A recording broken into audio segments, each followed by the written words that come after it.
لو انت دلوقتي تشوف فيه ده فانت اكيد عندك هدف وعندك حلم نفسك تحققه قوي، بس بتيجي في الاول او في النص وبتعطل. كلنا عندنا اهداف، جسم مثالي، مشروع ناجح، بس في حاجه واحده بس هي اللي بتوقفنا كل مره، وهي الكسل. مع ان حماسك اول يوم بيكون في السما، بس بعديها بتلاقي نفسك بتكسل وكل حاجه حواليك بتمنعك، واول حاجه بتقولها لنفسك الطريق ده مش بتاعي، انا مش هنجح فيه. طيب تخيل معايا ان في طرق ممكن تخليك تتخطى المرحله دي من غير ما تحس انك مضغوط او تعبان، وبسببها وبسببكم ومن بعد فضل ربنا عليا قدرت ان انا اوصل ل 20,000 اخ واخت، وقدرت امرن اكتر من 100 بطل في 3 شهور بس، واللي هو حرفيا انا بادئ من غير اي حاجه. فهو ده اللي هنتكلم عنه النهارده، 5 حاجات تقدر تعملهم هيخلوك ملتزم وتكمل في اي مشوار من غير ما تكسل. اوكي تعال، انا يوسف حسن، شاب كان داعي بيحاول يطور من ذاته وبشاركك تجربه الرحله دي. وبصراحه انا زهقت من قعده الكرسي، وباذن الله من بعد الفيديو ده هتطلع تكون مبطل كسل وهتكون ملتزم وتوصل لهدفك في الاخر. فيلا بينا، تعالى اوريك ازاي تقدر فعلا تبطل كسل. احنا كبشر طبيعي بنبعد عن الحاجات اللي بتتعبنا او مش ممتعه، وبنبعد في ساعتها لو حاجه احنا مش ملزمين بيها، عكس الوظيفه يعني ان انت بتتعب ونفسك تسيب الشغل بس انت ملزم انك تشتغل.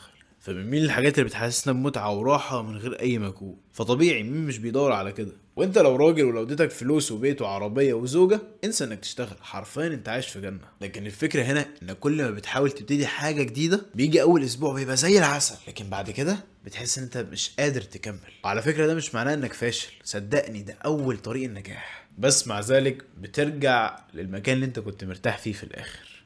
وهو ده اللي ما بيخلكش تنجح في الاخر او ما بيخلكش توصل لهدفك والحلم اللي انت عايزه. الفكرة هنا مش انك تشتغل اكتر ولا تشتغل اصعب، الفكرة هنا انك تغير طريقة تفكيرك وطريقة شغلك. عايزين نفهم ازاي نقدر نخلي الالتزام سهل وممتع.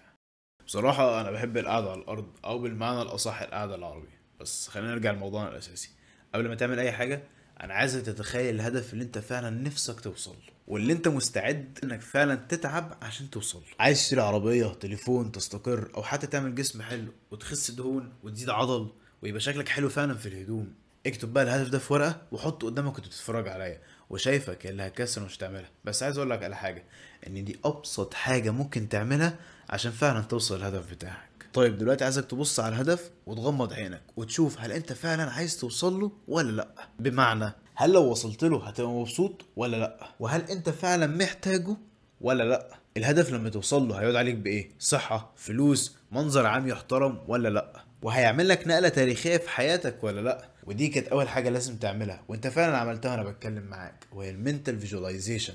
انك لازم تغذي عقلك كل شوية بالنتائج اللي انت فعلا ما وصلتلهاش، لان بطبيعته بينسى متعة النتيجة اللي هو لسه ما حسش بيها فعلا. فكل ما بتغذي عقلك بتزيد موتيفيشن انك تشتغل اكتر عشان توصل للهدف اللي انت فعلا عايزه بعد ما تكون ايقنت انك فعلا محتاجه. واكيد مش عامل الفيديو ده عشان نصيحة بديهية زي دي، اتقل عشان تاخد اللي فعلا هيفيدك. وعشان تقدر فعلا تغذي عقلك صح فانت لازم تحط مايلستونز، وانا هشرح لك يعني دلوقتي المايلستونز. المايلستونز نفس فكره الالعاب بالظبط، اللي هو انت مش من اول ما تبتدي اللعبه تروح على اخر مستوى على طول، لا انت بتبتدي مستويات كتيره في الاول. فدايما كده لما تيجي تبدا اي حاجه كبيره لازم تجزاها اجزاء. العقل دايما بيخاف من الاهداف الكبيره لانه هو شايف ان هو هيخش على ضغط كبير جدا. وهشرح لك بمثل بسيط. لو انت دلوقتي هدفك انك تخس 15 كيلو او 20 كيلو، فانت دلوقتي انت هنا وال20 كيلو ولا 15 كيلو هنا، لو بصيت عليها من هنا لهنا هتشوف ان المسافه طويله جدا. طيب لو جينا نقسمها بقى صح، من هنا اهوت اللي هو النقطه اللي انت فيها دلوقتي، لو جينا نخلي اول مايلستون هي 1 كيلو انك تخسه، وبعد كده انت وصلت له فعلا، بعد كده وصلت ايه، خليت المايلستون اعلى 2 كيلو، بعد كده زودت اكتر بقت 4 كيلو لحد ما قربت الهدف، فساعتها انت هتشوف ان الموضوع بقى سهل جدا معاك. بالشكل ده كل مايلستون انت وصلت لها انت عملت انجاز كبير جدا، وهتلاقي نفسك في الاخر وصلت لهدف اكبر من اللي انت كنت عايزه. مع ذلك في اللي ما بيعرفش يتخطى المايلستونز، فحلك الوحيد انك تشوف واحد حقق نفس اللي انت عايزه او واحد عايز نفس الهدف بالظبط. من اكتر الحاجات اللي هتساعدك انك تلاقي حد تشاركه رحلتك، سواء كان اخ او صديق في نفس بيئه الهدف، او حتى كوتش بس يعاملك معامله اخ مش معامله كول سنتر. وجود حد بيمر بنفس اللي انت بتمر بيه وان هو يشدك لما انت تقع وانت تشده لما هو يقع، يعني اعتقد دي اكبر حاجه ممكن تلزم بيها نفسك انك تلتزم بالهدف بتاعك، لانك هتحس بمسؤوليه تجاه الشخص ده، وده بيزود عندك الالتزام وبيمنعك من انك تقع وما تقومش. طيب معرفتش تعمل اي حاجه من دول ولا في اي حاجه من دول نفعت معاك، فانت ما قدامكش غير حلين اتنين بس، فاسمعني كويس.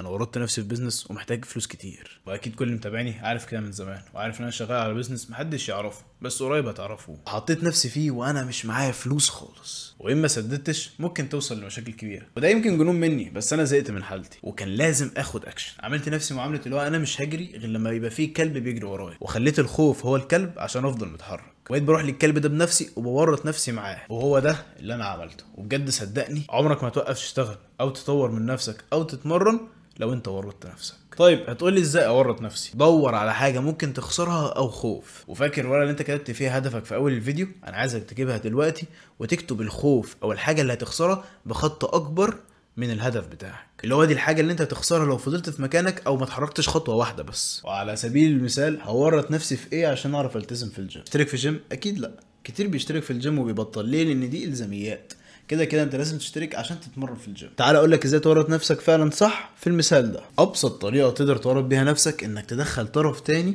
ترمي حملك عليه او يتابعك يوميا. بالشكل ده انت بتزود احساس المسؤوليه والالتزام، والموضوع مش مقتصر على الهدف بس، لا بقى في طرف تاني بتحس بمسؤوليه اتجاهه. واعرف ان الثانيه اللي انت فيها دلوقتي هي ثانيه ما تتعوضش، وهتخسرها لو ما استغلتهاش. انا عن نفسي مش هسيبك من اول يوم هتكون معايا فيه، لان انا شريكك في الرحله دي، فمن اول يوم لحد ما توصل لهدفك وانا معاك خطوه بخطوه، لان انا مش رايح ابعت لك جدول بس وخلاص، لا انا شريك قصتك وهدفي انك توصل لهدفك. وتشجيع مني ليك فانا عامل لك خصم 50%، واعتقد ان ده انسب وقت اللي احنا نلحق نعمل فيه فورمه الصيف. فابعت لي كوتشنج على التليجرام، اللينك موجود في الديسكربشن، وانا مستنيك عشان نعمل فورمه الصيف سوا يا بطل. وعلشان تخلي يومك كله منتج بعد ما ورطت نفسك وبعد ما عرفت ايه هدفك وازاي هتوصل له، فاول حاجه تعملها انك تبدا يومك بحاجه صعبه. يعني ايه حاجه صعبه وليه؟ زي انك تنزل تجري او تتمشى، وانا عن نفسي اليومين دول انا عم بعمل كده فعلا، والموضوع فارق معايا بشكل انت مش متخيله. او حتى انك تاخد شاور ساعه اول ما تصحى. ليه بقى؟ عشان بتحسسك انك عملت انجاز كبير وصعب، فكونك قدرت تعدي حاجه صعبه زي دي في اول يومك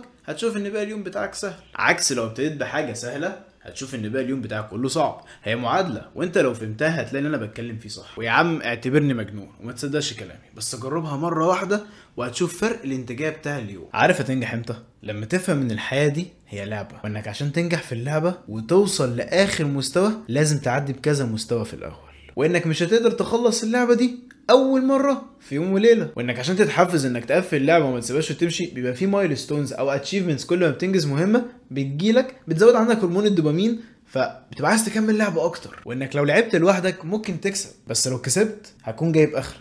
لكن لما بتلعبها مالتي ديو او تريو هتلاقي ان احتماليه انك تكسب بتزيد، لانك لما بتخسر حد تاني بيلحقك. ولازم تفهم ان مش كل دقيقه في اللعبه حرب، تلاقي دايما كده لما بتخش فايت او تخش حرب او تخلص من مهمه لازم بعدها تريح تجمع باور او تاخد هيلث، لانك لو فضلت فايت وتحارب ورا بعض هتخسر ومش هتكمل وهتزهق وهتقفل اللعبه. لو فهمت ان حياتك بالشكل ده صدقني عمرك ما هتخسر، بل كمان هتكسب، وهتلاقي الموضوع لذيذ جدا معاك وهتستمتع بالرحله جدا. ولازم تعرف انك مش لوحدك في اللعبه دي، وان في منافسه، فودي وما توقفش وما تخليش حد يسبقك، لان في وسط ما انت قافل اللعبه واحد اونلاين بيسبقك. فتوكل على الله وخليك بطل قصتك للاخر. وبس كده، السلام عليكم.